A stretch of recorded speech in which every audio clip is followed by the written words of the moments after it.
Good morning मेरी YouTube family. आज एक ऐसी वीडियो शूट कर रहे हैं जो किसी भी तरह से प्लान नहीं थी। बेसिकली एक मुझे दिल्ली से इरोड जाने का मौका मिला और ये बहुत ही एक सडन ट्रिप थी। मैं मतलब शूट करना भी नहीं चाहता था, थोड़ी टेंशन थी, कुछ ऐसा इमरजेंसी काम था।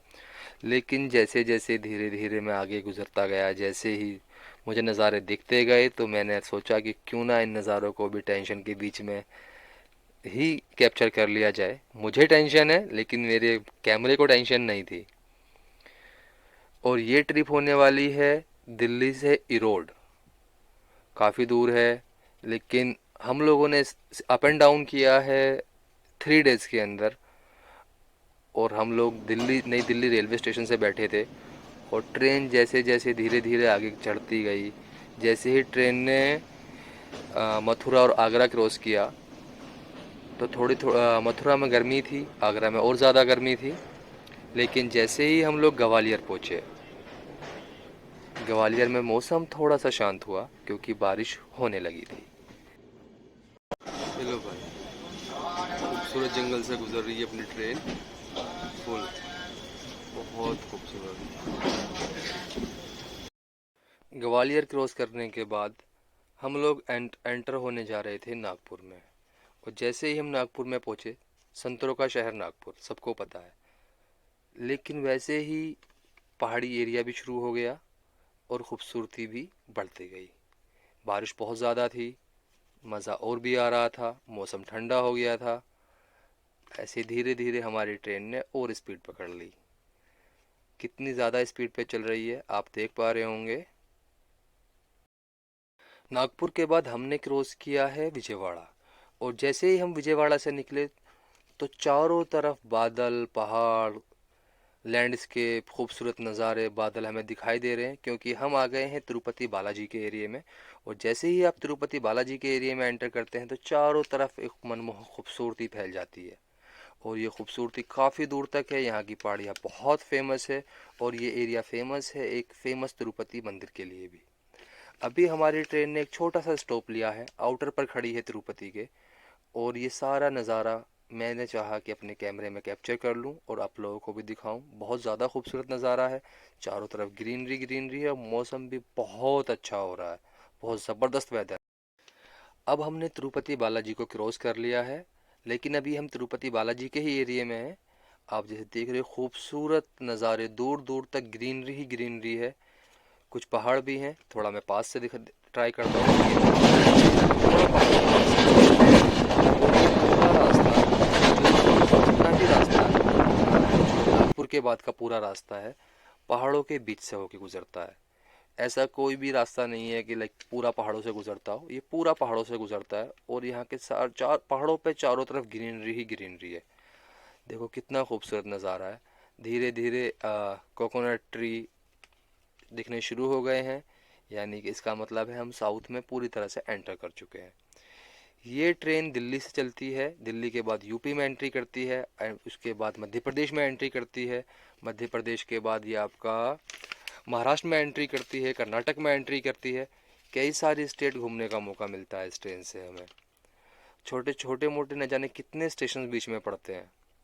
एक और स्टेशन आने वाला है, ट्रेन थोड़ी स्लो हो गई है, लेकिन नज़ारे अभी भी ऐसे जैसे थे ऐसे ही हैं। और अब हम एंटर करने वाले हैं सालेम, जो इरोड से पहले जंक्शन पड़ता है सालेम, वहाँ पर। और जैसे ही हम सालेम में एंट्री किए, वैसे ही कोकोनट ट्री से हमारा स्वागत हुआ। यहाँ पे जो मुख्य एग्रीकल्चर है वो कोकोनट का है। आपको हर तरफ कोकोनट कोकोनट के ही पेड़ दिखाई देंगे। यहाँ खाने में भी कोकोनट काफ़ी यूज़ होता है, ऑयल भी काफ़ी यूज़ होता है। प्योर कोकोनट सिटीज़ है ये एरिया पूरा। यहाँ चारों तरफ कोकोनट ही कोकोनट है। पता नहीं कैमरे में कैप्चर हो पा रहा है नहीं हो पा रहा, लेकिन जैसे कि मैं देख रहा हूँ अपनी नंगी अपनी आँखों से, बहुत खूबसूरत नज़ारे हैं, बहुत ज़बरदस्त नज़ारे हैं। सालेम हमने पार कर लिया है। एक छोटा सा एक और स्टॉपेज आने वाला है क्योंकि ट्रेन की स्पीड थोड़ी स्लो हुई है। अभी देखते हैं वो कौन सा स्टेशन है। नाम ही नहीं पढ़ पाया, इतने ज़्यादा स्लो नहीं थी स्पीड। और अब हम एंटर करने वाले हैं इरोड के एरिए में। इरोड एक इंडस्ट्रियल सिटी है जो क्लोथिंग इंडस्ट्री में फेमस है। यहाँ का क्लोथिंग काफ़ी फेमस है। साउथ में आपको पता ही है, आप लोग सब लोग जानते हैं कि कॉटन फैब्रिक, नेटेड फैब्रिक यहाँ का बहुत ज़्यादा फेमस है। और हम किसी काम से ही यहाँ आए हैं, बहुत इमरजेंसी में आना हुआ, कोई प्लान ट्रिप नहीं थी, लेकिन नज़ारों को देख के सारी थकन उतर गई। आप बिलीव नहीं करोगे, मुझे सिर्फ 1 घंटे का काम है और वापस सिर्फ शाम को यही ट्रेन मुझे वापस पकड़नी है। 1 घंटे की ट्रेन के लिए 2000 किलोमीटर आना और 2000 किलोमीटर जाना, क्या करें, काम है। सो सालिम के बाद एक छोटा सा जंक्शन आया है, जोलार पट्टी जंक्शन, जो इरोड से थोड़ा पहले है। ट्रेन यहाँ भी रुकती है, मुझे इसका आइडिया नहीं था, लेकिन बिल्कुल क्लीन। यहाँ मैं जितने भी जंक्शंस पे रुका हूँ, जो भी साउथ के जंक्शंस हैं, जितने भी रेलवे स्टेशन हैं, वो बहुत ज़्यादा क्लीन है। स्पेशली अगर हम कंपेयर करते हैं अपने दिल्ली के स्टेशन से या यूपी के स्टेशन से, रेलवे स्टेशन से, उसके मुकाबले तो ये बहुत ज़्यादा क्लीन है, बहुत ही ज़्यादा क्लीन। क्लीनिंग को उन्होंने मेंटेन किया हुआ है। इस सामने देखो कितना खूबसूरत नज़ारा है। और इस जर्नी की एक ख़ास बात ये रही कि पूरी की पूरी जर्नी बरसात के मौसम में हुई। नज़ारे इतने खूबसूरत हैं कि बहुत ही कम लोगों को इस तरह के नज़ारे बार बार देखने को मिलते हैं। आप भी देखिए, बहुत पास में हम लोग एक कोकोनट का बाग है, उसके पास में ही खड़े हुए हैं।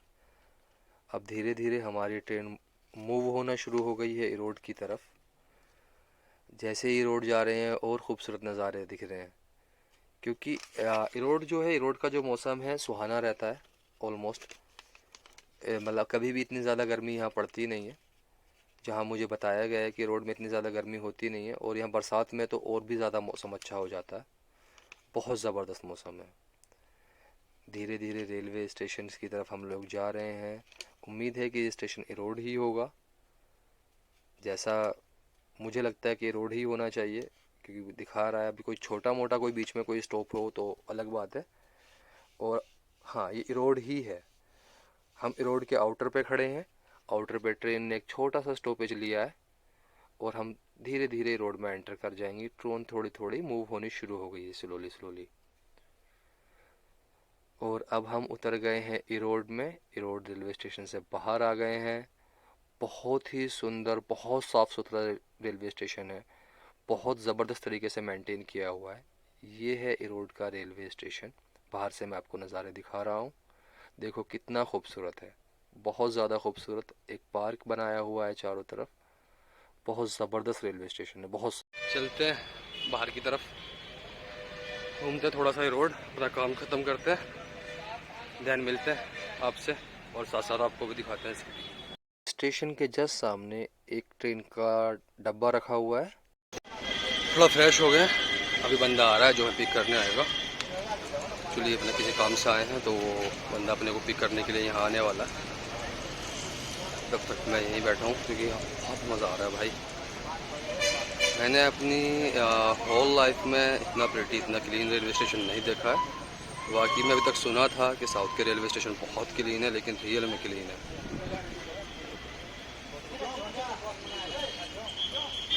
बहुत क्लीन है भाई। जो इंसान है पिक करने के लिए आने वाला था, वो पिक करने के लिए आ गया है, और धीरे धीरे हम बढ़ गए हैं अपनी मंजिल की तरफ।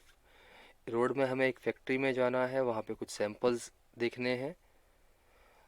काफ़ी क्लीन, सिटी भी क्लीन है, ग्रीन भी है। और अभी धीरे धीरे हम जा रहे हैं अपनी मंजिल की तरफ। जैसे आप देख रहे होंगे कि अंदर से भी काफ़ी ग्रीन है। ये हम मेन सिटी में ही घूम रहे हैं और पूरा ग्रीन है। ये भी ऐसा नहीं है कि सिटी ग्रीन नहीं है, क्लीन और ग्रीन, सिटी भी क्लीन है। आ गए हैं अपनी मंजिल की तरफ, चलिए अंदर चलते हैं। काम हमारा हो गया है। अंदर का टूर आपको नहीं करा सकते थे, बिकॉज सैम्पलिंग यूनिट थी और सैम्पलिंग आउट नहीं कर सकते, वीडियो पे शूट नहीं कर सकते। लेकिन अब लगी है भूख, और धीरे धीरे हम जा रहे हैं एक फेमस पॉइंट की तरफ। अब पता नहीं भाई मेरे को क्या खिलाएंगे इन्होंने, मुझे इनकी लैंग्वेज से मैं समझ नहीं आया। देखते हैं, साथ बने रहिए, क्या खाते हैं। उन्होंने बताया कि यहाँ का बहुत फेमस चीज़ है जो मैं आपको खिलाने वाला हूँ। और मार्केट में इतनी ज़्यादा भीड़ भाड़ है नहीं यहाँ पे, थोड़ा कूल है, क्लीन है, बहुत इजी है। ये है यहाँ का फेमस। चलो चलते हैं। बोलते हैं कि पूरे साउथ इंडिया में बहुत ज़्यादा फेमस है। सी।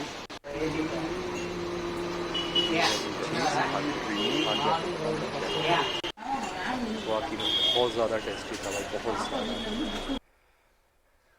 और इससे ज़्यादा कुछ दिखाने को था नहीं। वापस चल दिए दिल्ली की तरफ, थकन हो गई थी। बाय बाय दोस्तों।